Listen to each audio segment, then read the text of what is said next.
Welcome to Romance Tales by Mandy. Don't forget to subscribe and turn on notifications so you never miss a story. Now, sit back, relax, and let's begin. The ballroom was a shimmering display of excess. Gold chandeliers hanging like dripping jewels, the soft hum of jazz weaving through the air, and an intoxicating blend of perfume and expensive liquor lingering in every breath.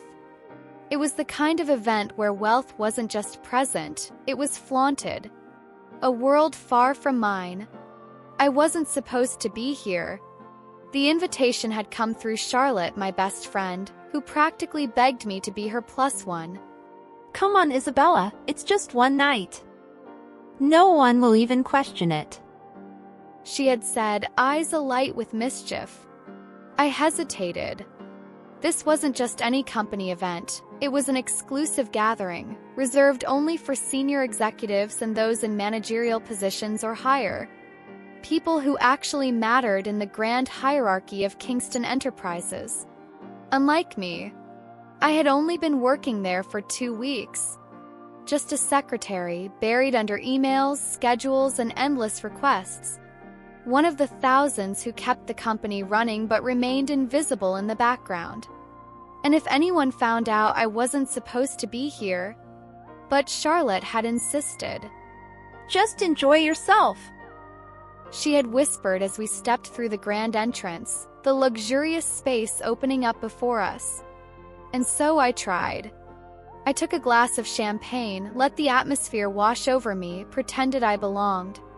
But no matter how beautiful the dress I was wearing, no matter how well I carried myself, I couldn't shake the feeling that I was an outsider, a fraud among titans of industry. And then I felt it. Presence. That unmistakable, electric sensation of being watched. I turned, my gaze scanning the room, and then, there he was. A man near the bar. His figure draped in a perfectly tailored black suit that hugged his broad shoulders and powerful frame. His dark hair was styled with precision, not a single strand out of place, and when his icy blue eyes locked onto mine, my breath hitched. He was mesmerizing, commanding, dangerous in a way I couldn't define. He didn't look away. Neither did I. It was reckless. Stupid, even. But there was something in his gaze that held me captive, something that made my pulse quicken in a way I couldn't control. And then he moved, crossing the room with slow, deliberate steps, his eyes never wavering, like he already knew how this night would end. Like he had decided. My heart pounded in my chest as he stopped in front of me, towering, his presence swallowing the space between us. You don't belong here. His voice was deep, smooth, laced with something dark. My lips parted, but the words caught in my throat. Neither do you, I wanted to say. 'Cause despite the pristine tuxedo and the effortless power he exuded, he didn't belong here either. He was different. A man who controlled everything, who owned every room he stepped into. You other, I finally replied, matching his intensity. A flicker of amusement danced in his eyes. He liked that I didn't shrink away. Neither of us said our names. Neither of us needed to. Because in that moment, it didn't matter. What mattered was the way the air crackled between us, thick with something undeniable. What mattered was the way his fingers brushed against mine when he reached for my glass, bringing it to his lips, drinking from the same spot my mouth had just touched. What mattered was the fact that when he offered me his hand, the unspoken promise hanging thick between us. I took it. And that's how it began. With one touch, one night. A single reckless decision that would change everything. I've had my fair share of women. Beautiful, sophisticated, the kind who know the game, who understand what I can offer, and what I never will. They come and go. No complications, no regrets. But her, she was different. From the moment I saw her in that deep emerald dress, standing there as if she belonged, when I knew damn well she didn't, I was intrigued. She wasn't like the women who usually attended these events, the ones who flocked around men like me, hungry for power, for status. She wasn't supposed to be here, and yet, She held herself like she was. The way she met my eyes across the room, unwavering. The way her lips curved in defiance when I told her she didn't belong. She didn't fall into the role that so many others did. She didn't try to impress me, and that's what made her irresistible. I learned the way her laughter sounded. Husky, genuine, like she didn't laugh easily, but when she did, it was real. I learned that she had a sharp wit and wasn't afraid to call me out on my arrogance. That she had a fire in her that most people would overlook because they were too busy seeing only the soft curves and delicate beauty. We drank, we danced, and then I told her I wanted to leave. She didn't hesitate. She didn't ask questions. She just took my hand, and I led her out of that room, away from the noise, into the dark, where we belonged. The moment we stepped into my penthouse, the tension that had been simmering between us erupted into something wild. I barely had time to close the door before she was on me. Or maybe I was on her. Her back hit the wall, and I caught the soft gasp that left her lips with my mouth.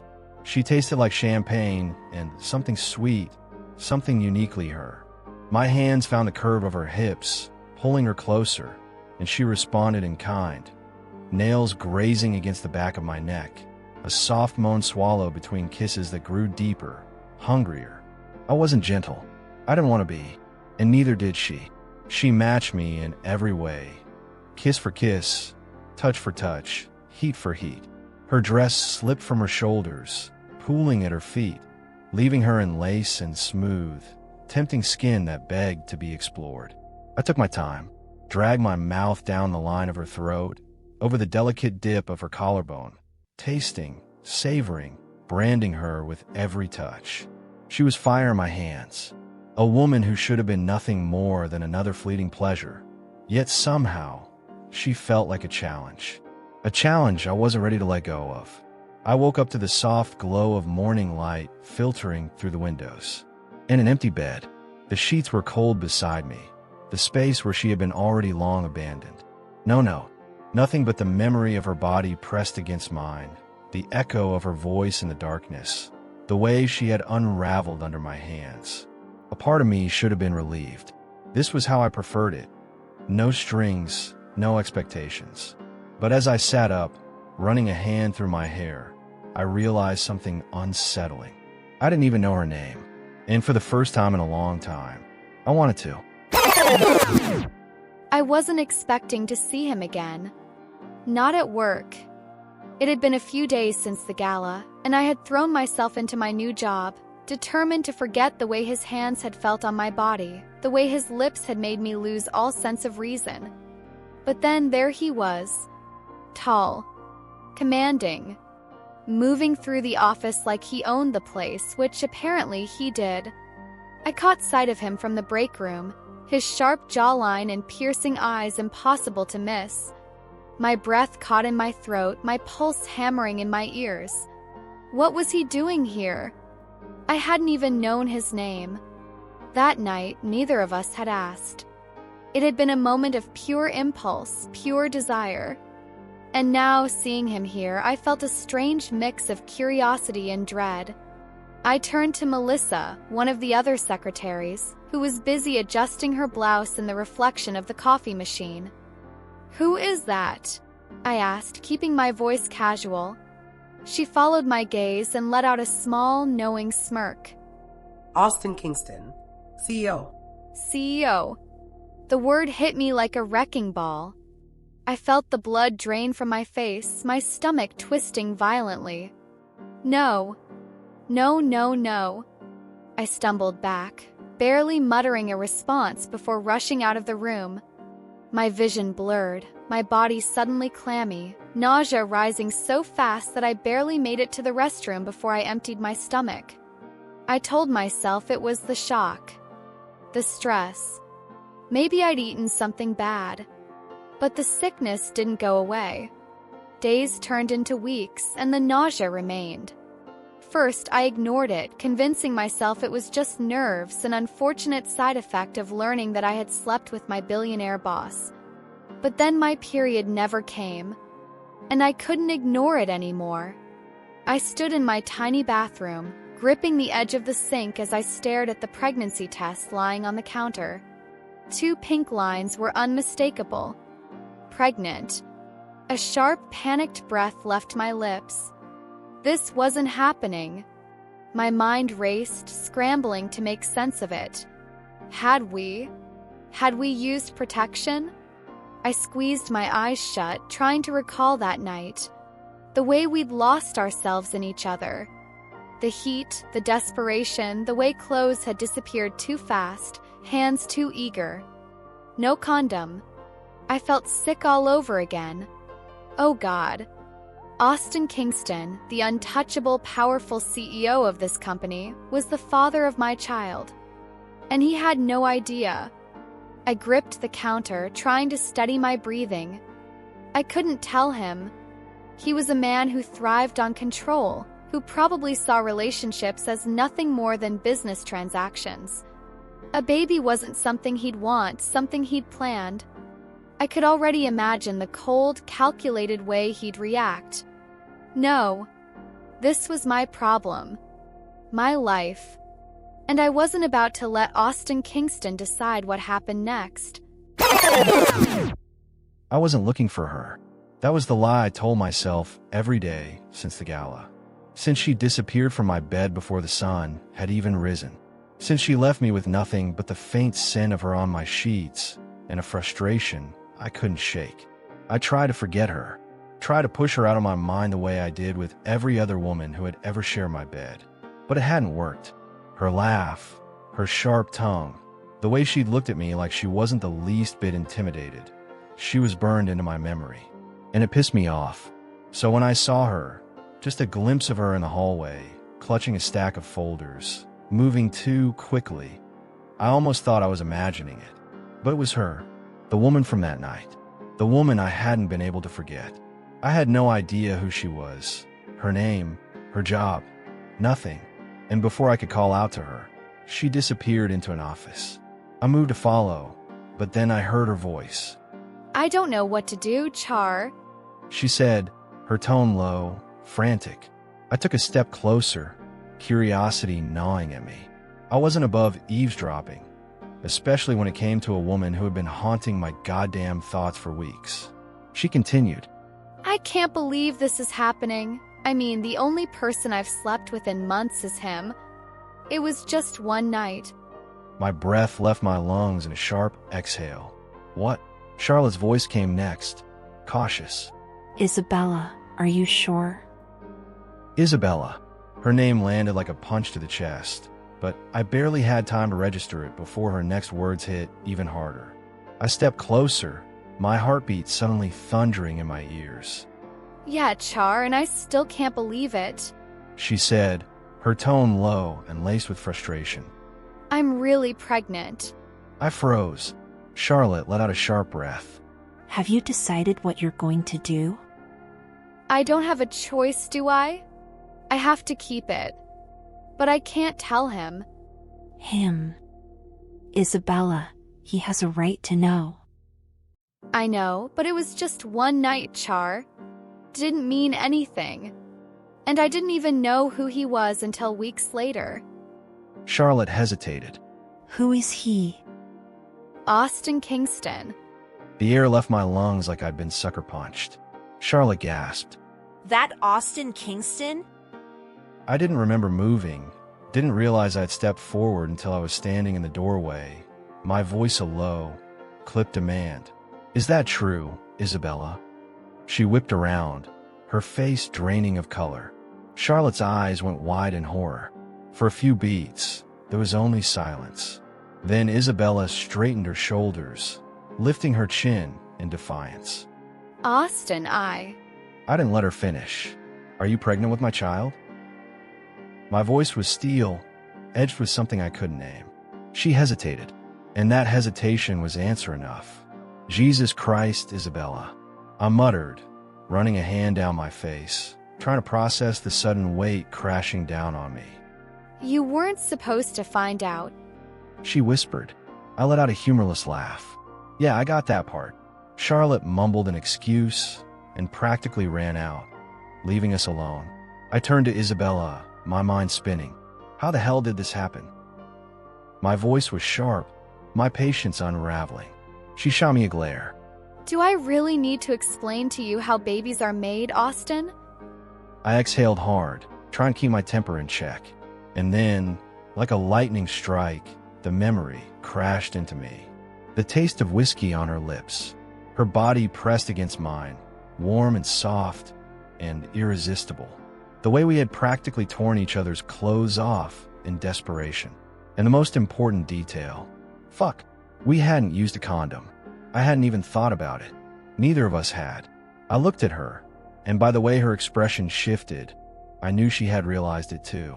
Damn it, I muttered, dragging a hand through my hair. She folded her arms, a defensive move. It was a mistake. I took a step toward her, a mistake that resulted in our child. Her green eyes flashed with hesitation.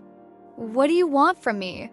I want to be part of my child's life, I said simply, and that is not up for debate. She let out a slow breath, as if bracing herself. I didn't know what the hell I was supposed to do next, but one thing was certain, I wasn't going to walk away. I want us to get married. I couldn't believe the words coming out of his mouth. Marriage. Austin Kingston, the infuriatingly arrogant, ridiculously wealthy CEO, was standing in front of me, delivering his proposal like it was a damn business deal. I let out a short, humorless laugh. You can't be serious. He didn't even flinch. I'm very serious. My heart pounded, a mixture of anger, disbelief, and something dangerously close to attraction swirling inside me.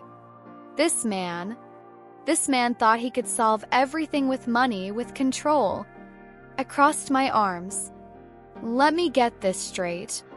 We had a one-night stand. I got pregnant. And now, instead of figuring out how to co-parent like normal people, your solution is marriage? Austin's icy blue eyes didn't waver. It's the most logical option. Logical. Of course, he would see it that way. Let me guess, I said, stepping closer, my voice dripping with sarcasm.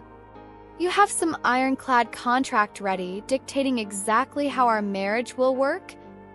No love, no emotions, just a signed agreement ensuring you have access to your heir?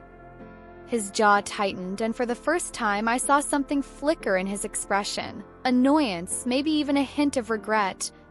I don't operate on emotions, Isabella. That much is obvious. We stood there, locked in a silent battle. I wanted to slap him. I wanted to scream at him. But most of all, I wanted to get far, far away before I made a terrible mistake. 'Cause despite everything, despite how furious I was, a dangerous part of me still remembered the way his hands had felt on my skin. The way he had kissed me like I was the only woman in the world. And that part of me was my biggest weakness. I took a deep breath, straightened my shoulders, and met his gaze head on. No.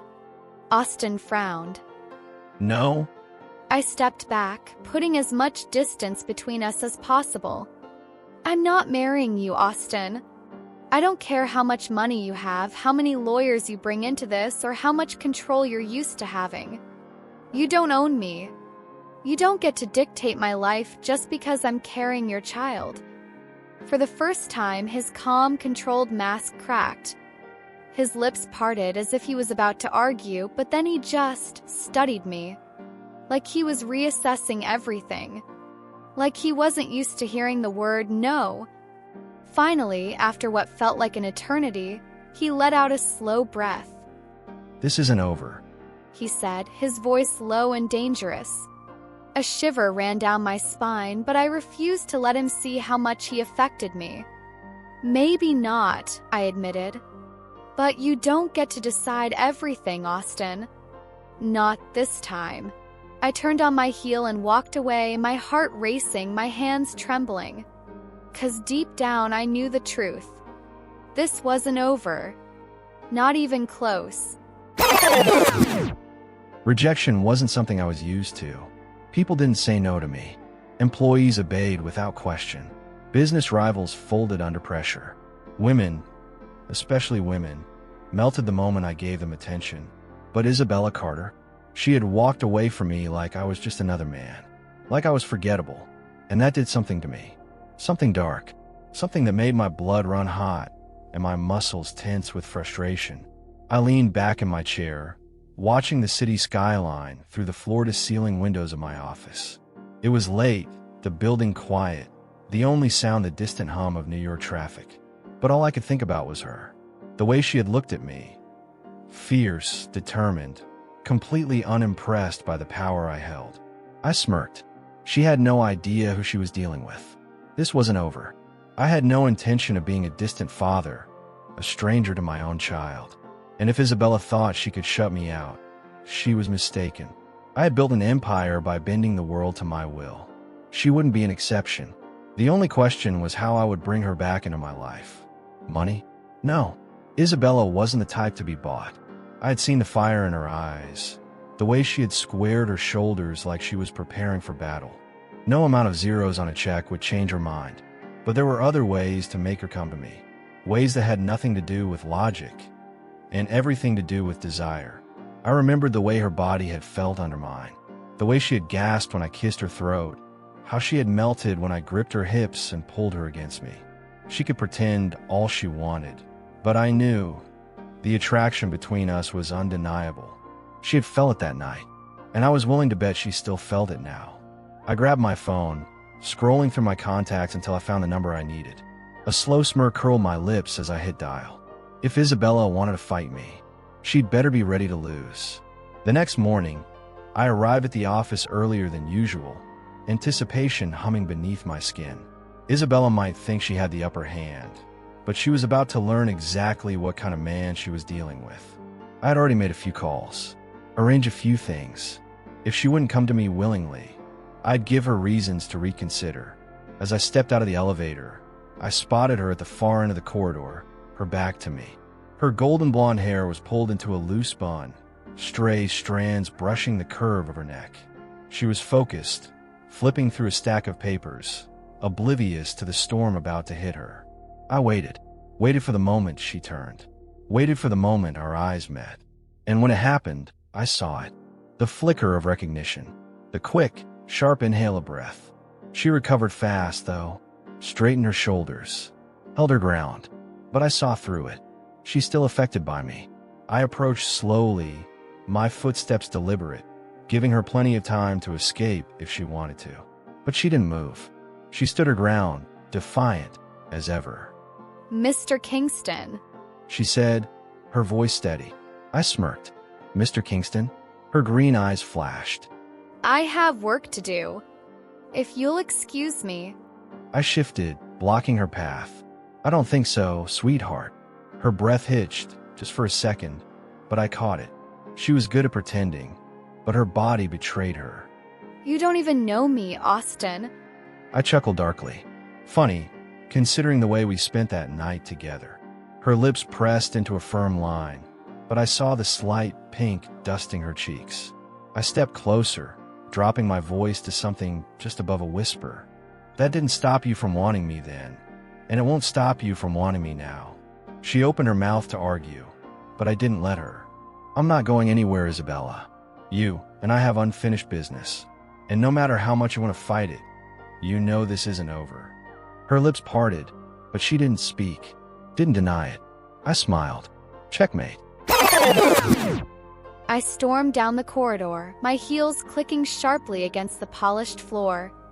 My heart pounded in sync with my steps, frustration bubbling just beneath the surface. What kind of game was Austin playing? The way he had looked at me moments ago, smirking, amused, like he knew exactly what was coming, made my stomach twist. I hated that look. Hated how he always seemed to be one step ahead.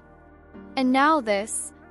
I had barely settled at my desk when my former manager, Mr. Lawson, appeared out of nowhere, his expression uncomfortable. There's been a change in your position, he announced. I frowned. What do you mean? He hesitated, like he wasn't sure how to say it. You're being reassigned, effective immediately. Cold prickle crawled up my spine. Reassigned to where? He cleared his throat. You'll be reporting directly to Austin Kingston. as his executive assistant. The words knocked the breath from my lungs. What? My voice came out sharper than I intended, but I didn't care. There has to be some mistake. I wasn't even consulted. The orders came from the top.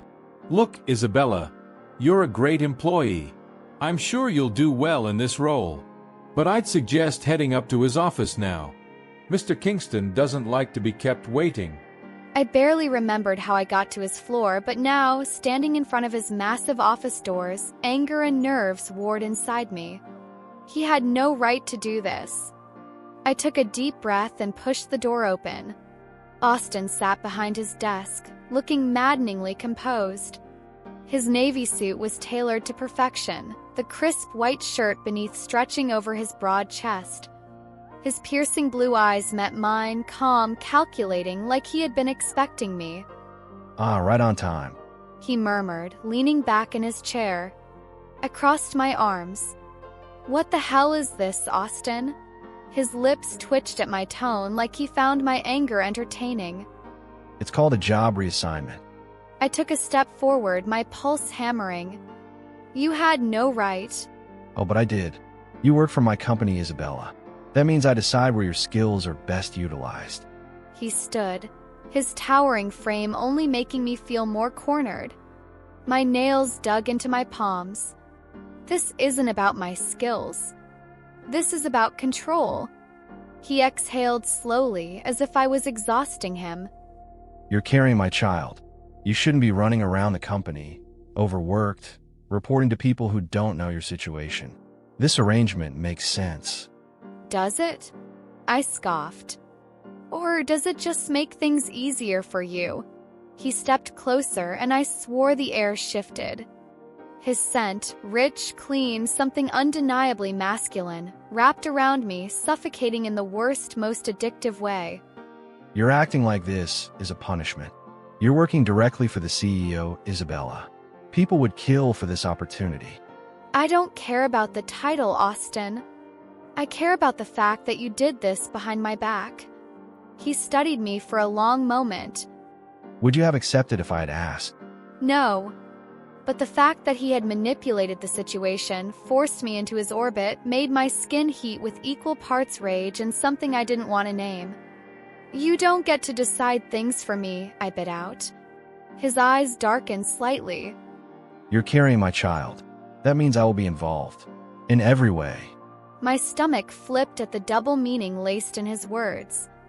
I'm not one of your acquisitions, Austin, I whispered. No. You're something far more dangerous. His gaze dropping briefly to my lips before flicking back up. The air between us crackled, thick with unresolved tension, with memories of a night neither of us could forget. I hated this. Hated the way my body reacted to him, the way his presence unraveled me. This wasn't just about the baby. Austin Kingston wanted control. And I wasn't sure how long I could keep resisting. Isabella thought she could push me away. She thought that if she ignored me long enough, if she kept up this icy, indifferent act, I'd eventually give up and walk away. She didn't know me at all. For days, she had kept her distance, refusing to meet my eyes for longer than a second, responding to me with clipped words and cool professionalism. She was trying to erase the heat between us, trying to make me forget what it felt like to have her skin against mine, her breath hitching as she lost herself to me. It was almost admirable, this little game she was playing. But I didn't play games I couldn't win. Something was keeping her from letting me in. I could feel it. It wasn't just stubbornness. It wasn't just resistance. It was fear, and I needed to know why. So, I did what any man in my position would do. I found out. The file on my desk told me everything I needed to know. Her father had walked out when she was still just a kid. A selfish bastard who left nothing behind but debt and a family struggling to survive without him. But it was the other part, the one that made my grip tighten around my whiskey glass, that really pissed me off. Her ex, a controlling piece of shit who had tried to own her, who chipped away at her independence until she was just a shadow of herself. Police reports, restraining orders, a history of threats and manipulation. Now this made sense. The way she recoiled when I pushed too hard. The hesitation in her voice when she let me get too close. She had learned the hard way that men like me, men who took control, men who didn't ask but demanded, were dangerous. She thought I was just another man who would take from her. She could keep pretending all she wanted. She could keep pushing me away, building walls between us. But I wasn't here to tear them down by force. I wasn't here to own her, to control her. That wasn't what I wanted.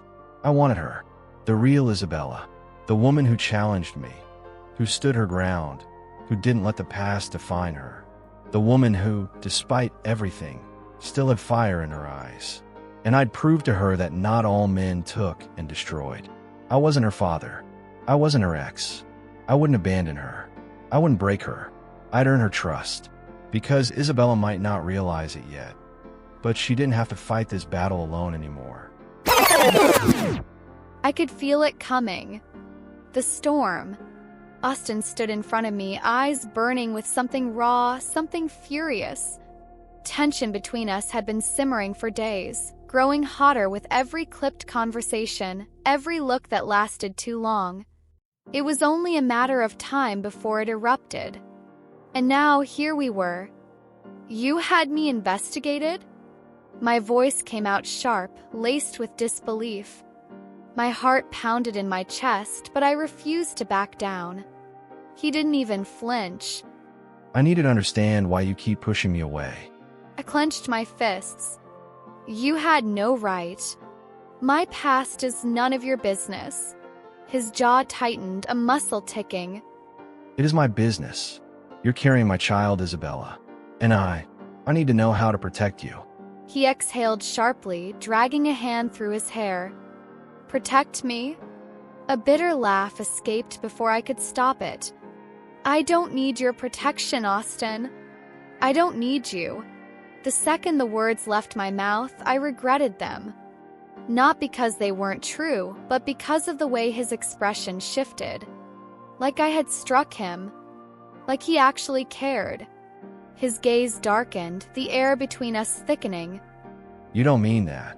He said, his voice low, dangerous. I do. I lifted my chin, even as my pulse betrayed me, hammering against my ribs. A muscle flexed in his jaw. You're so damn stubborn. You act like you don't feel this. There is no this, I shot back. Liar. I felt it. The pull. The heat. The way my body reacted to his presence, no matter how hard I fought it. Austin took a step closer. Then another. Until there was barely any space left between us. You keep running, Isabella. But tell me, when you plan on stopping? I hated him. For being so damn relentless. For making me feel things I had no right to feel. For making my body betray my mind. Get out of my way, I said, my voice weaker than I wanted it to be. He didn't move. Instead, his fingers curled around my wrist, firm but not forceful. His touch sent a shock through me. Tell me to stop. I opened my mouth. Nothing came out. Because I didn't want him to. His eyes flickered to my lips. My breath caught. And then, he kissed me. I should have pushed him away. But instead I melted. The moment his lips claimed mine, the world outside that office ceased to exist. Austin kissed me like he was claiming something he had waited too long to take. Hungry, demanding, unapologetic. His hand slid up my back, fingers splaying at the base of my neck as he tilted my head, deepening the kiss. A low growl rumbled in his chest when I parted my lips, allowing him to take more, to push me further into a fire I had no hope of escaping. I should have stopped him. I wanted to stop him. But the truth? I wanted this more. His other hand gripped my waist, pulling me flush against him. The heat of his body seeped into mine, igniting something desperate, something I had locked away for too long. Every brush of his lips, every flick of his tongue sent a pulse of need straight through me. I responded before I could think. My fingers tangled in his hair, tugging slightly, and he groaned against my mouth, pressing me back against his desk. The edge dug into my hips, but I didn't care. Nothing mattered except the way he kissed me. It wasn't sweet. It wasn't careful. It was a collision, raw and reckless, a fight neither of us was willing to lose. Austin's fingers flexed at my waist, sliding lower, teasing the hem of my blouse. Every inch of my body screamed for more, for him. And that terrified me. The realization hit like a bucket of ice water. This wasn't supposed to happen. I wasn't supposed to want this. With a sharp inhale, I tore myself away, my breath ragged, my lips swollen from his. His chest heaved, his eyes dark with something dangerous, something I knew could consume me whole if I let it. For a moment, neither of us moved. Then, his gaze dropped to my lips again, and I saw it, the intent, the certainty that he wasn't finished. And that was exactly why I had to leave. "I can't do this," I whispered, more to myself than to him. Austin's jaw clenched. Isabella. But I shook my head, stepping back as if distance could fix this. Could fix me. Without another word, I turned and walked out of his office. Not because I didn't want more, but because I did. Maybe he was showing me exactly why running from him was impossible. For days, I hadn't been able to get that damn kiss out of my head. The way she had fought me, her hands pushing against my chest, even as her lips parted beneath mine. The way her breath had hitched, betraying her, betraying us, before she ripped herself away and ran. She wanted me. She just wasn't ready to admit it yet. So I let her have space. I didn't push. I didn't chase. I let Isabella believe she had won, that she had control over the situation. But the truth was, I'd spent every one of those days thinking, planning, finding a way to keep her and our child in my life without sending her running. Marriage scared her. I saw it in her eyes every time the word was even hinted at. She was terrified of losing herself, of being trapped. Fine, I wouldn't force marriage, but I would give her something she couldn't refuse. So I crafted an offer, one that was logical, practical, a contract, clear and precise, laying out exactly what I expected from her and what she would receive in return. And tonight, I presented to her. She sat across from me in my office, arms crossed, gaze locked on the folder I'd placed in front of her. "What is this?" she asked, suspicion lacing her voice. A solution. I leaned back in my chair, watching her reaction. "Since you refused to marry me, I've drafted an alternative arrangement." Her fingers drummed against her arm, but she didn't open it. "And what arrangement would that be?" I tapped the folder. It's all in there. But to summarize, you and the baby will have everything you need. A home, security, medical care, financial stability. My voice was steady, measured. In return, you'll live with me. Her eyes snapped up to mine, sharp and full of warning. "Live with you?" I nodded, keeping my expression unreadable. Yes, a beat of silence stretched between us. Then, she scoffed, shaking her head. "You're insane." I expected her resistance. What I didn't expect was how much I'd enjoy it. Am I? I asked smoothly. Think about it, Isabella. You're pregnant. Soon, people will notice. They'll ask questions. You can take an early leave from work. Stay home before your pregnancy becomes public knowledge. This way, you won't have to deal with gossip, stress, any of it. Her jaw tightened. "And in return, I have to move in with you? Live under your rules? Answer to you." I leaned forward, my voice dropping. You're carrying my child. I don't think it's unreasonable to want you both where I can take care of you. She exhaled sharply, gripping the folder but not opening it. I could see the conflict playing out in her mind, the part of her that wanted to refuse me outright, and the part that knew this offer was, in many ways, the safest option for her and the baby. I decided to press a little further. I'm not asking you to be my wife, Isabella. I murmured, watching her carefully. I'm not asking you for anything you're not ready to give. This is just an agreement. one that ensures you and our child are protected. Her lips parted, but no words came out. I could feel the shift in the air, the way she was starting to waver.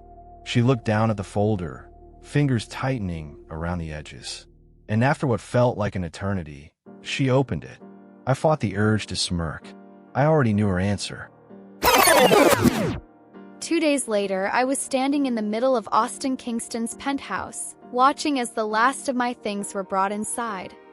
It was Saturday morning, sunlight pouring through the towering glass windows that lined the living room, illuminating every inch of the place I had barely registered the night we had slept together. Back then, I hadn't been thinking about decor or breathtaking city views. I had been too caught up in him, in the heat of his body against mine, the way his voice had sent shivers down my spine, the way his hands had ruined me for anyone else. I wrapped my arms around myself as I stepped toward the floor-to-ceiling windows, the city stretching endlessly below me. This place was nothing like my old apartment. Nothing about it felt like me. A shiver ran down my spine, and I didn't have to turn around to know he was there. You're quiet. Having second thoughts? Austin's deep voice broke the silence, smooth and knowing. I did turn then, finding him standing near the entrance, hands in his pockets, watching me like he could read my mind. His suit was dark, crisp, effortlessly powerful. His presence alone was enough to make the room feel smaller. I lifted my chin. Maybe. His lips twitched, almost amused. You'll get used to it. Would I? Before I could respond, he stepped closer, and just like that, the air changed. It had been days since our fight. Since that kiss that had left me breathless, shaken, and desperate for something I shouldn't want. Since then, I had kept my distance, convincing myself that agreeing to live here didn't mean anything. That I could keep things professional. That I wouldn't let him get to me. But then he did things like this.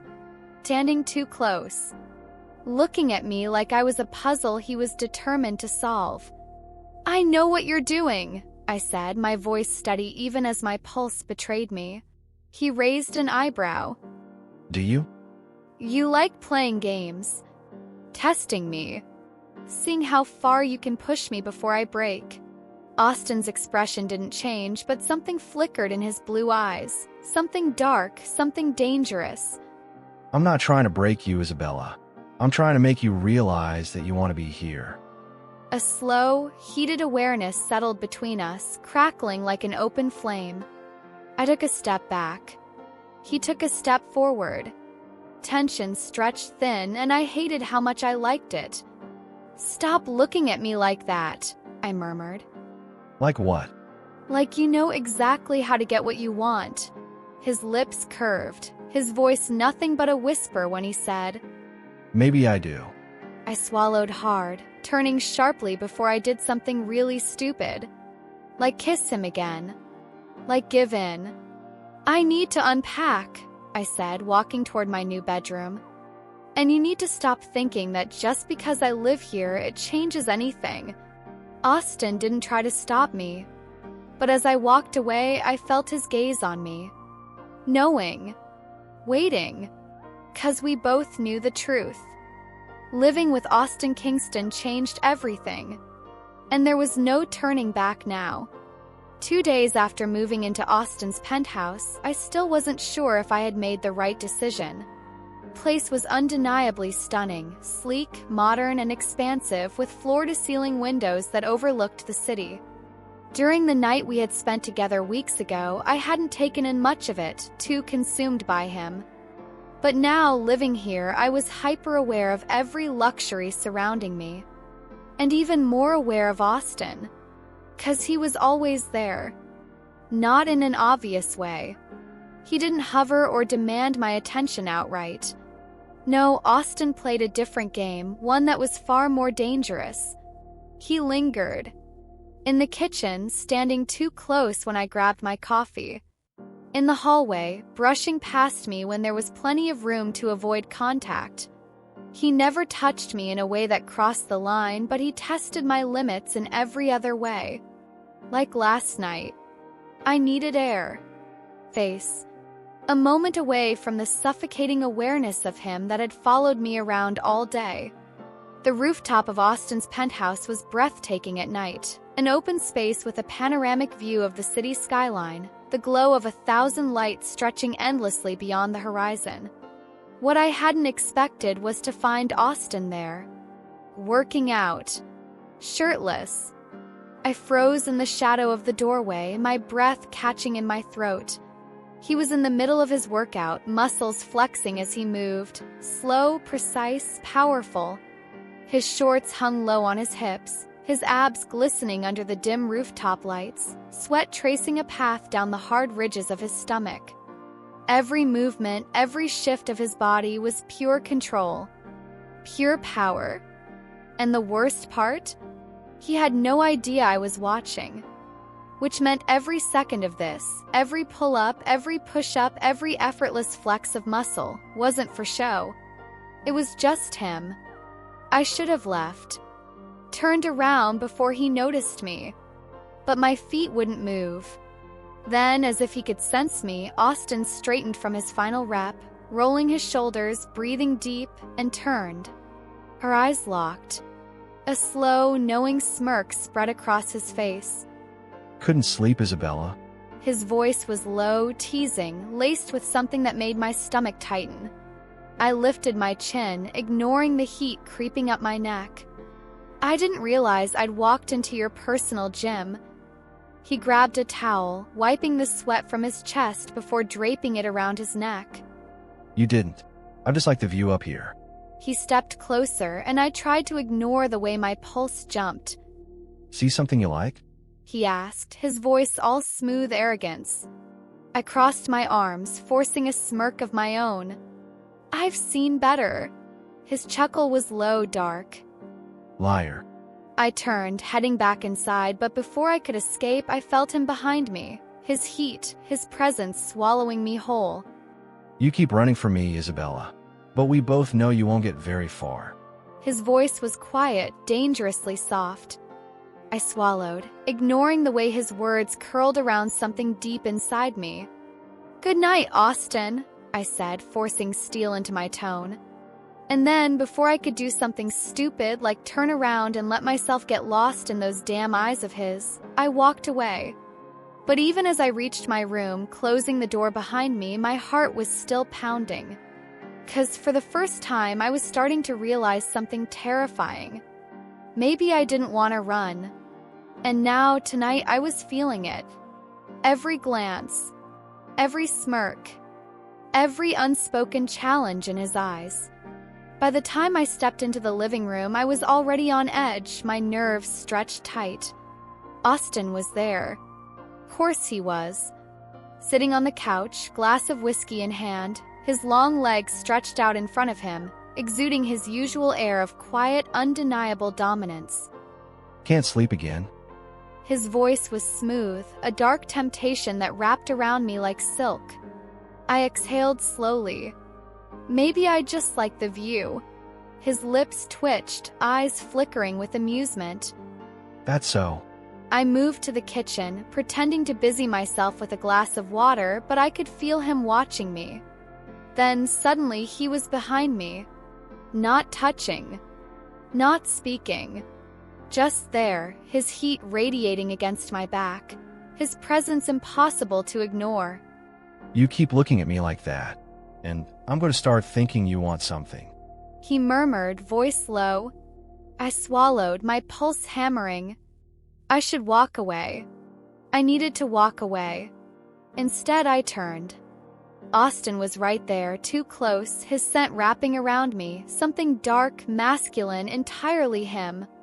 His gaze dropped to my lips, then back to my eyes, slow and deliberate. And God help me, I leaned in first. The moment stretched, thick with anticipation, before he closed the distance. Kiss wasn't soft. It wasn't sweet. It was a collision. His lips crushed against mine, hot and demanding, his hands finding my waist, pulling me flush against him. I gasped into his mouth, and he took full advantage, his tongue sliding against mine, claiming, consuming. I felt myself sinking into him, into this fire that had been simmering between us for weeks. His hands roamed lower, gripping my hips, pressing me harder against his body. And God, he felt good. Solid, warm, every inch of him designed to unravel me.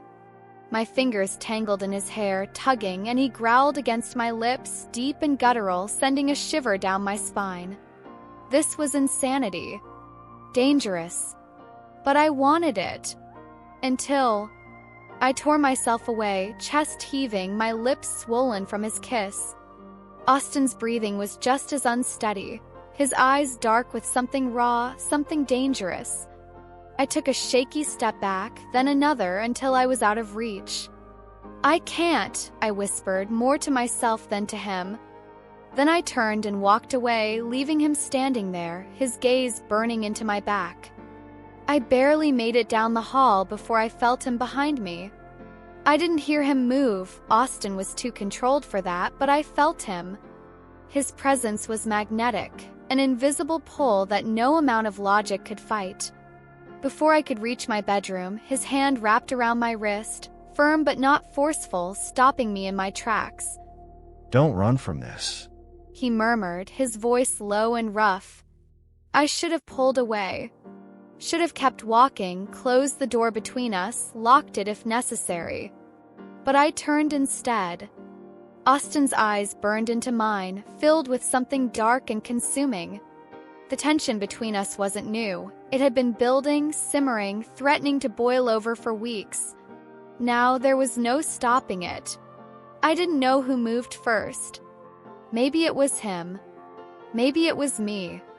All I knew was that 1 second we were standing inches apart, and the next his mouth was on mine again, hotter, rougher, more desperate than before. A low groan rumbled in his chest as he backed me up against the nearest wall, his hands gripping my waist, fingers digging into my skin like he couldn't get enough. And neither could I. I arched against him, feeling the hard planes of his body press into mine. Heat coiled low in my stomach, tightening with every brush of his hands, every stroke of his tongue against mine. Tell me to stop. He rasped against my lips, his breathing ragged. I didn't. I couldn't. Instead, I fisted my hands in his hair and pulled him closer. That was all the permission he needed. Austin lifted me effortlessly, his hands gripping my thighs as I wrapped them around his waist. His lips trailed down my neck, leaving a path of fire in their wake, and I gasped when he bit down just enough to make my body jolt. You drive me insane, he muttered, his voice rough with need as he carried me into my bedroom. I barely registered the door shutting before he lowered me onto the bed, his body covering mine. His hands were everywhere, exploring, claiming, unraveling me one touch at a time. And God, it was too much. Not enough. I wanted more. I reached for him, fingers trailing down his back, nails digging in just enough to make him groan. You have no idea what you do to me, he murmured against my skin before his lips closed around a sensitive spot on my neck, making me gasp. I did. I knew. 'Cause he was doing the same to me. And when he finally gave me everything, it wasn't slow or gentle.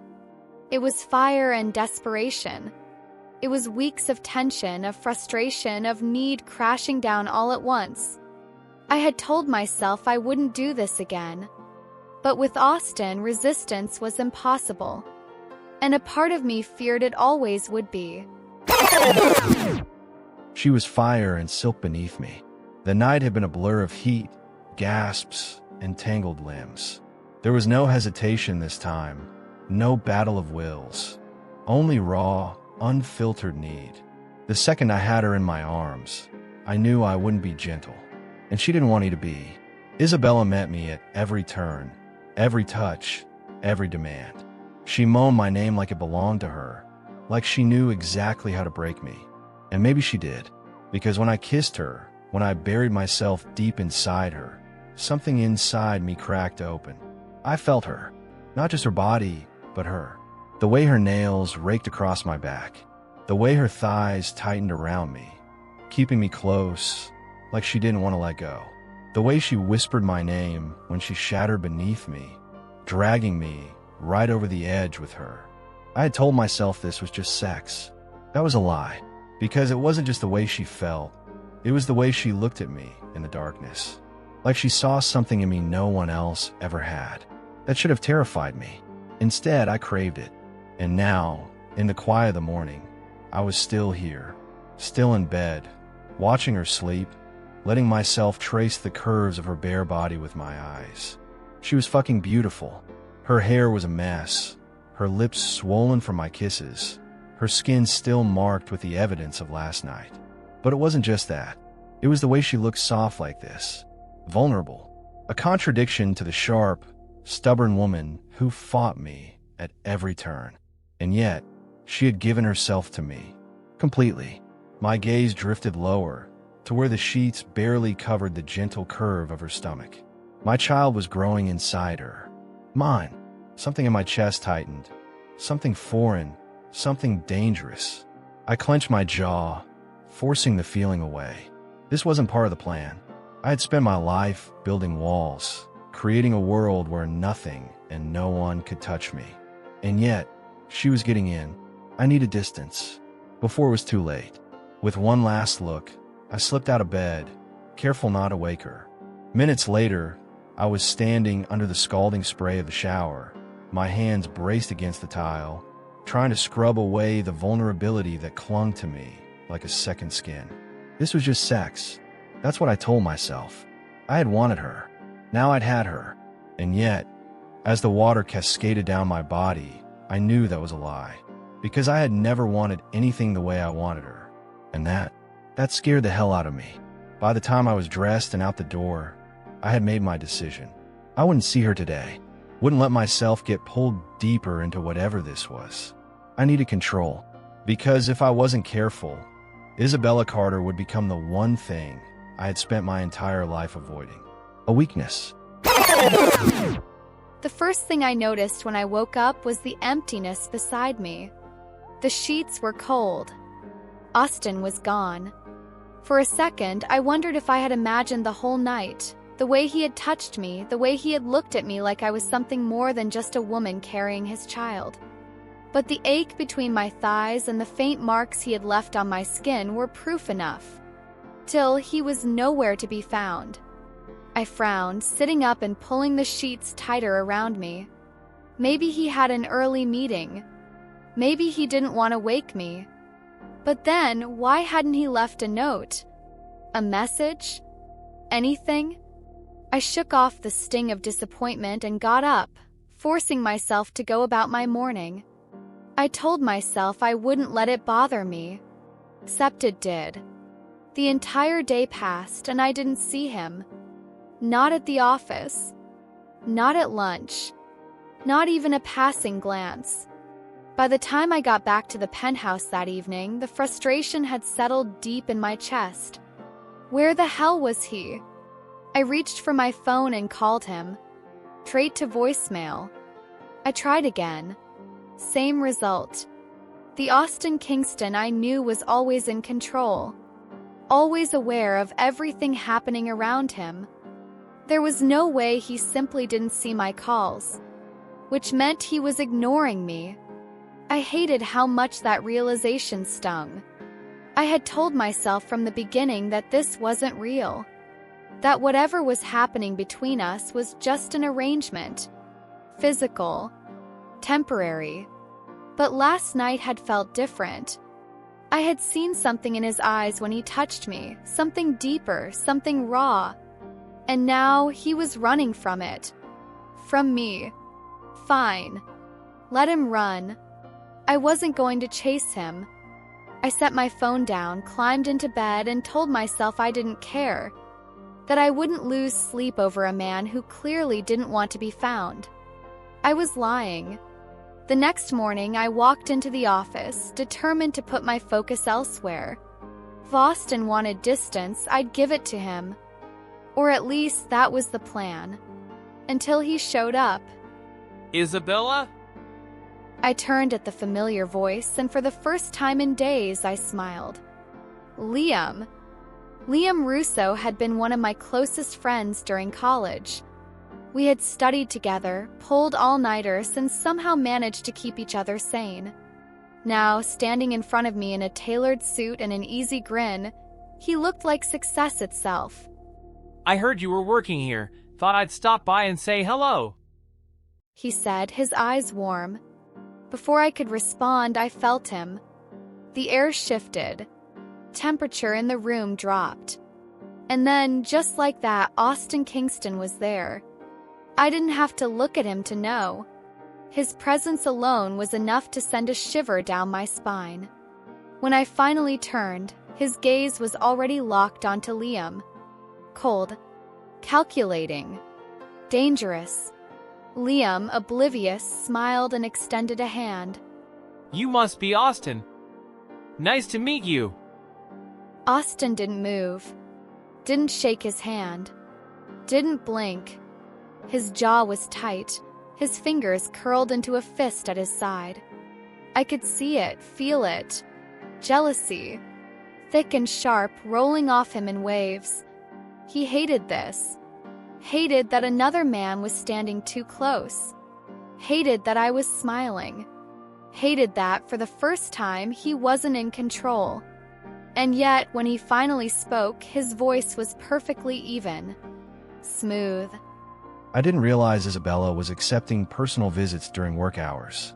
Liam chuckled, clearly unaware of the storm brewing in front of him. Just an old friend stopping by. We go way back. Austin's eyes flicked to mine. Really? It wasn't a question. It was a challenge. And I wasn't about to back down. Yes, I said, holding his gaze. Really? His lips pressed into a thin line. I expected him to walk away, to pretend he didn't care. But Austin Kingston wasn't the kind of man who ignored a threat, even if that threat was all in his head. Instead, he did something else. Something reckless. Something Austin. Before I could react, his hand was on my waist, pulling me against him in a move that was both possessive and infuriatingly smooth. I sucked in a sharp breath as his lips brushed my ear, his voice low enough that only I could hear. You're playing with fire, Princessa. A warning. Promise. And just like that, I knew this wasn't over. Not by a long shot. As soon as Austin walked away, I let out a slow breath, my body still tense. Liam raised an eyebrow, amusement flickering in his eyes. That was intense. I sighed. I'm sorry about that. He smirked. Should I be flattered or concerned? Both. I grabbed his wrist and tugged him toward the elevator. Come on, let's get coffee. I owe you an explanation. I storm into my office, slamming the door behind me, so hard the walls seem to shake. My jaw is tight, my blood still burning for what I just saw. Isabella, laughing, smiling, with another man. I run a hand through my hair, breathing hard, trying to shake off the irrational anger clawing at my chest. It shouldn't bother me. It shouldn't make me want to march back out there and rip that guy apart. But it does. Fuck. This is getting out of control. I'm not the jealous type. Never have been. I've never needed to be. Because no woman has ever mattered enough to stir that kind of reaction in me. I take what I want, give as much as I choose, and when it's over, it's over. Simple. Clean. But nothing about Isabella is simple. She's fire and chaos, slipping into my life and making a mess of all the carefully drawn lines I've built around myself. And now, I'm starting to lose control. I pace behind my desk, trying to focus, trying to push her out of my mind, but it's useless. I can still see the way she looked at that guy, can still hear her soft laughter, can still feel the sharp stab of something foreign and ugly twisting inside me. Jealousy. The realization hits me like a punch to the gut. No, I refuse to be that man. The possessive, desperate fool who lets a woman dictate his emotions. That's not me. It will never be me. I exhale sharply, forcing myself to calm the fuck down. I need distance. I need to put a stop to whatever the hell is happening before it goes any further. before she makes me weak. Decision made. I turn toward the window, staring out at the skyline, my mind already calculating the next step. Isabella has gotten too close, and it's time to push her away.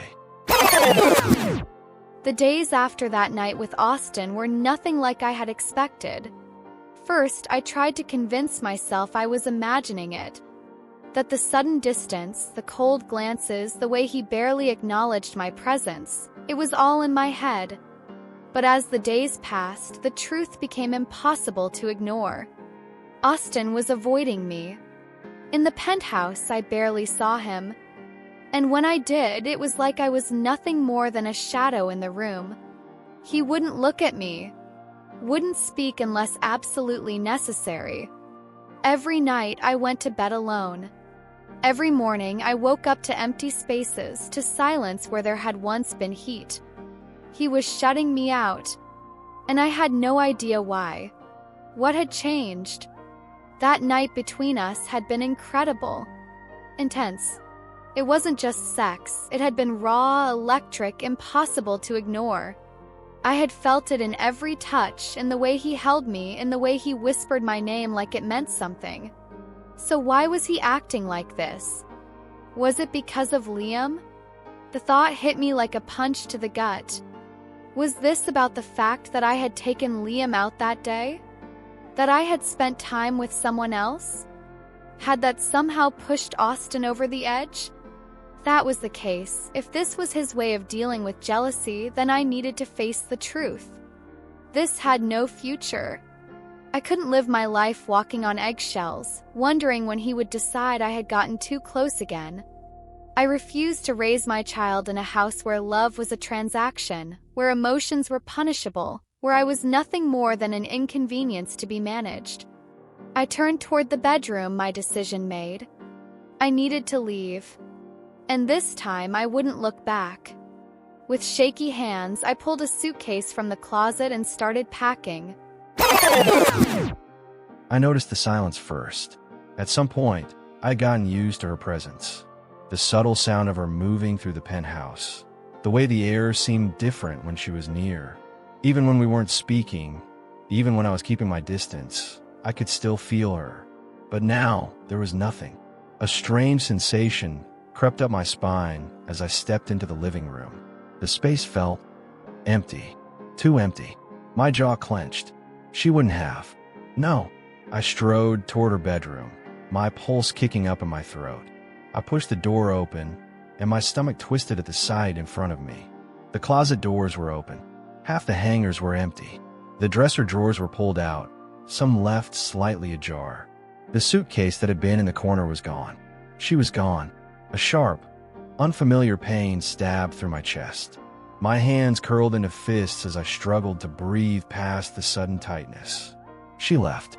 And why the hell wouldn't she? I had pushed her away, made her feel unwanted, treated her like she was nothing when, deep down, I fucking knew. She wasn't nothing. She was everything. My heart pounded as the weight of it all came crashing down on me. Guilt clawed at my insides, raw and relentless. I had been cold, distant. I had acted like she meant nothing, when every night I lay awake thinking about her. I had let jealousy dictate my actions, jealousy I had no right to feel. And the worst part, I had treated her exactly like the man she ran from. Her ex, possessive, controlling, suffocating. She had told me bits and pieces, enough for me to know he had tried to own her. And yet, I had let my own jealousy turn me into something dangerously close to that. I wanted to protect her, not hurt her. But I had hurt her, and now she was gone. I grabbed my phone, dialing her number without thinking. Straight to voicemail. Isabella. My voice was tight, rough. Call me back. I ran a hand over my face, pacing the room like a caged animal. And then my phone vibrated in my hand. Not a call, not a message from her. A notification.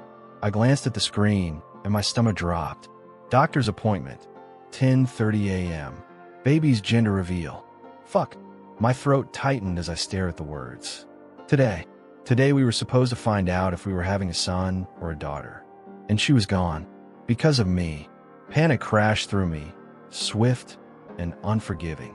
I had been so fucking blind, so damn afraid of what I felt for her that I had pushed her away. And now I was on the verge of losing not just her, but my child too. She wouldn't just disappear completely, and I was going to find her, because for the first time in my life, I was certain of one thing. I couldn't lose her. The exam room was too quiet. The soft hum of the ultrasound machine should have been comforting, but all I could hear was the pounding of my own heart. I sat on the edge of the table, hands resting on the curve of my stomach, trying to pretend I wasn't completely falling apart inside. This was supposed to be a beautiful moment, one I had imagined so many times, seeing my baby, hearing the heartbeat, finding out if I was having a boy or a girl. But instead, all I felt was this ache. This hollow, unbearable ache. 'Cause he wasn't here. Austin. I had told myself I didn't care.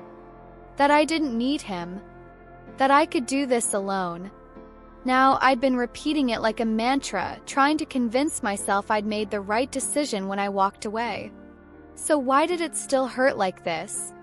I glanced at the clock on the wall. The doctor was running late, but time felt stretched thin, like it might snap if I breathed too hard. My chest felt tight, my throat even tighter. And then the door opened.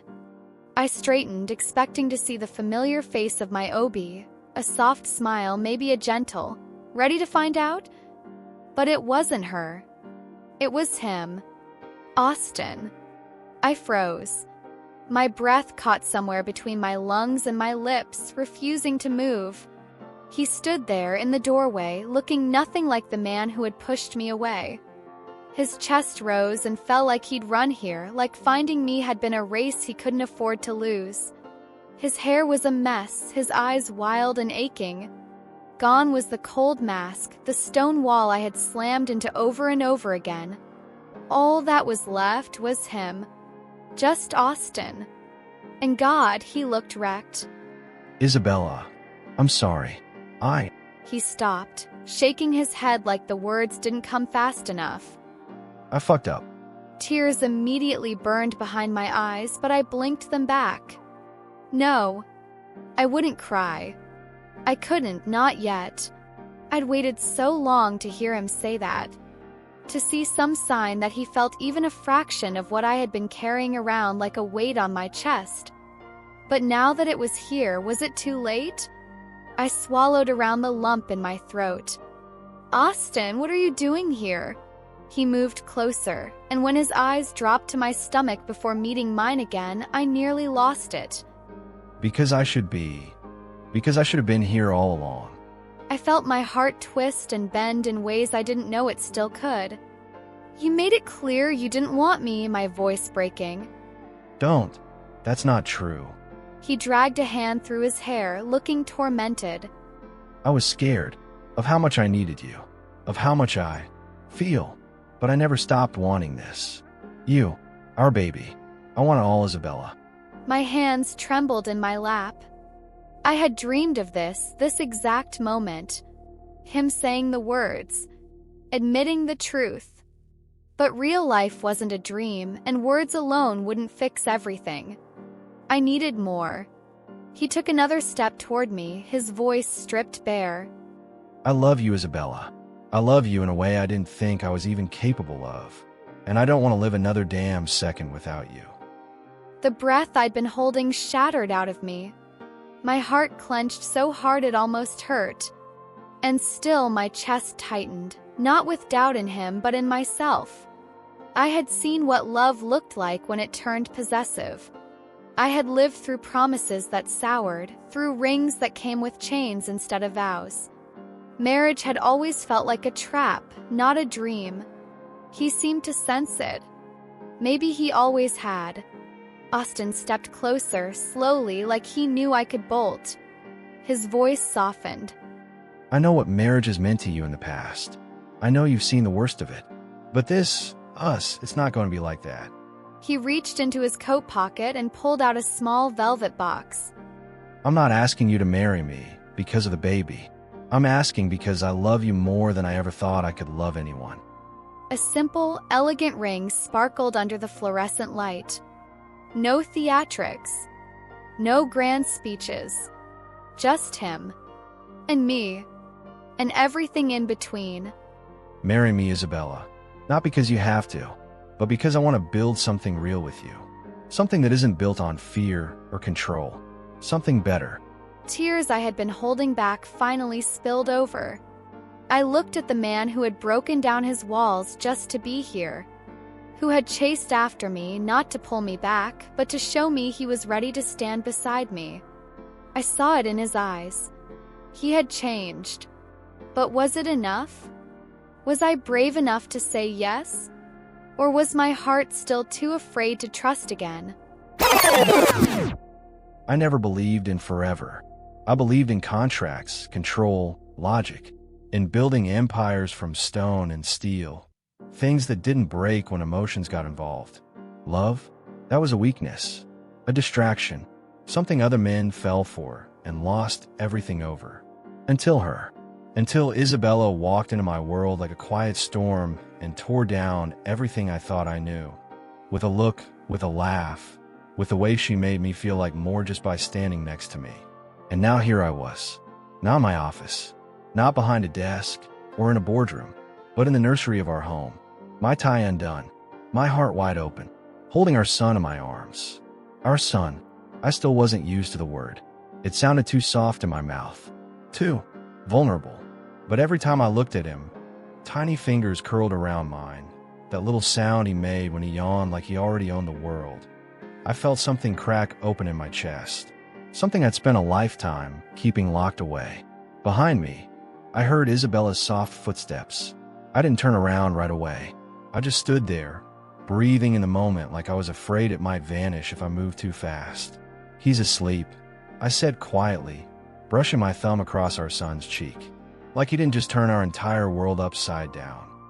She stepped closer, her fingers sliding gently over my back. That one simple touch, God, it grounded me. Always did. That's what love does. Turns everything upside down, and somehow makes it better. I turned to face her. She was still wearing the silk robe I bought her, the one that slid off one shoulder and made it impossible not to touch her. Her hair was a little messy. Her eyes were tired. And still, she was the most beautiful thing I'd ever seen. "You're thinking too much again," she said, tilting her head, studying me like she could see every thought I was trying to hide. Maybe. I handed her the baby, careful not to wake him. She took him with the kind of ease that made it impossible not to fall in love with her all over again. I watched her for a second, then another. Then I said the words I hadn't stopped thinking since the moment she said yes. "I didn't think I'd ever have this," I murmured. "Not just a baby. You. This a life." She looked up, brow arched. "You mean happiness?" I smirked, pulling her close with one hand, still resting lightly on the baby's back. "Yeah, that." She leaned her head against my chest, and for a while we just stood there, quiet, content, whole. But I wasn't done, not even close. Later that night, after we'd put the baby to sleep, after she walked out of the bathroom with damp hair and bare feet, and that look in her eyes that told me she still wanted me, even after everything, I kissed her, not like I had something to prove, but like I meant it, like I'd spend the rest of my life making her believe she was safe. That this time, love didn't come with pain. That this time, the man standing in front of her would never leave. My hand slid under her robe, palms finding the soft curves I'd memorized like scripture. Her breath caught when I lifted her onto the bed, settling between her thighs, her engagement ring catching the soft glow of the bedside lamp. "Tell me this isn't a dream," I said, my voice low, hoarse. She cupped my jaw, her thumb brushing over the stubble I hadn't bothered to shave. "If it is, don't wake me up." And when I kissed her again, when I made love to her slowly, deeply, like I had all the time in the world, it wasn't about lust. It wasn't even about need. It was about everything. About forever. About the kind of love I never believed in until she made me believe. 2 years later, and somehow everything feels the same. And yet nothing is. I sit across the conference table from Kingston. My husband, the CEO, the man who once ruled this building with an iron stare and zero tolerance for emotional distractions. Now he's still that same power-hungry control freak. Only now he kisses me in the elevator when no one's looking and sends me dirty texts during lunch meetings. Some things do change. I twist the diamond ring on my finger as he flips through a project proposal, brow furrowed, completely focused. God, he's still so sexy when he's serious. That jawline, that voice, that maddening perfectionism that used to piss me off but now just makes me want to drag him back to his office and lock the door. He glances up, eyes catching mine like he knows exactly what I'm thinking. Focus, Mrs. Kingston. We have a campaign to finalize. He murmurs, lips twitching with the ghost of a smirk. Mrs. Kingston. Yeah, still not over the way that sounds. We decided to wait to get married, give ourselves time, heal, grow, be a family first. But a few weeks ago, we finally said yes in a quiet ceremony tucked away in the hills of Napa. Just the two of us, a few close friends, and our 2-year-old son stealing the spotlight in his tiny suit and crooked bow tie. He ran down the aisle laughing, throwing petals in the air like confetti, and I knew this was the life I was always meant to have. And Paris? That was our honeymoon. God. Paris. We barely left the hotel suite. The City of Lights has no idea how much it witnessed behind closed curtains. Hot nights.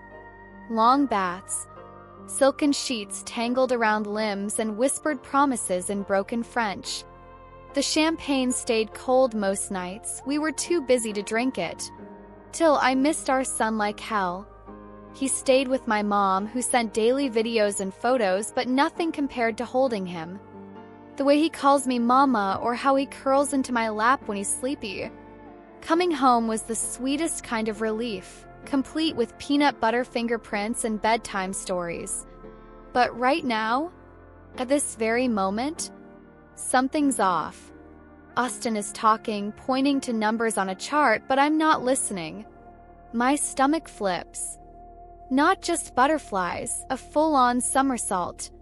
I blink, press a hand gently over my midsection. Oh no. Oh. Austin narrows his eyes. You okay? I nod slowly. Just, maybe the coffee hit wrong. His stare sharpens. You never drink coffee on an empty stomach. I clear my throat, ignoring the way heat floods my cheeks. Maybe it's not the coffee. He watches me, and then, I swear, the realization hits him. His eyes darken. That smirk starts to form. Slowly. Wickedly. Isabella, are you telling me we might be back at square one? His voice drops to a low murmur, audible only to me. I lift a brow, lips curving. Square one? Try square two. Round two. A pause. And then he leans in, voice like silk-wrapped sin. I told you Paris would ruin you. I roll my eyes, heart pounding, the edges of a laugh slipping past my lips. You're impossible. And you're glowing. Damn him, he's right. I am. Not just from the possibility of what's to come, but from the life we've built. Chaos, the passion, the quiet moments at home, and maybe, just maybe, from a tiny spark of life blooming inside me again. I don't know for sure yet. But if it's true, well, looks like the Kingston legacy just might be growing again. And honestly, I wouldn't want it any other way.